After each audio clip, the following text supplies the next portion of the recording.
Genetics engineering কি? কোনো জীব থেকে একটি নির্দিষ্ট জিন বহনকারী ডিএনএ খণ্ডন পৃথক করে ভিন্ন একটি জীবে স্থানান্তরিত কৌশলকে জেনেটিক্স ইঞ্জিনিয়ারিং বলে। আবার বলি, কোনো জীব থেকে নির্দিষ্ট জিন বহনকারী ডিএনএ খণ্ডন পৃথক করে ভিন্ন একটি জীবে স্থানান্তরিত কৌশলকে জেনেটিক্স ইঞ্জিনিয়ারিং বলে।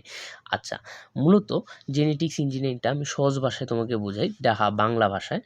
জেনেটিক্স ইঞ্জিনিয়ারিং, মনে করো তুমি একটা জীব নিলে, নির্দিষ্ট জিন বহনকারী, মানে একটা জীব নিলে, ওই জীব থেকে নির্দিষ্ট জিন বহনকারী ডিএনএ তুমি নিলে এবং অন্য একটা বাহক নির্বাচন করলে বা অন্য একটা জীব নির্বাচন করলে যার মধ্যে তুমি ডিএনএটা দিবে আর কি, তখন তুমি ওই ডিএনএটা নিয়ে অন্য একটি জীবের মধ্যে স্থানান্তরিত করলে ওই স্থানান্তরিতর মাধ্যমে তুমি যে নতুন জীবটা সৃষ্টি করছো ওইটাই মূলত আসলে জেনেটিক্স ইঞ্জিনিয়ারিং। বুঝতে পারছো?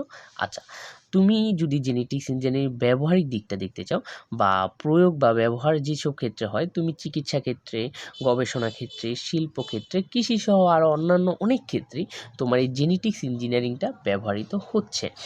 তুমি যদি বলতে চাও, যেমন বর্তমানে জেনেটিক্স ইঞ্জিনিয়ারিংয়ের মাধ্যমে কৃষিতে অনেক পরিবর্তন এনেছে, তুমি এই জেনেটিক্স ইঞ্জিনিয়ারিংয়ের মাধ্যমে তুমি এমন জীব সৃষ্টি করবে যা অতীতে ছিল না বা বর্তমানে নেই।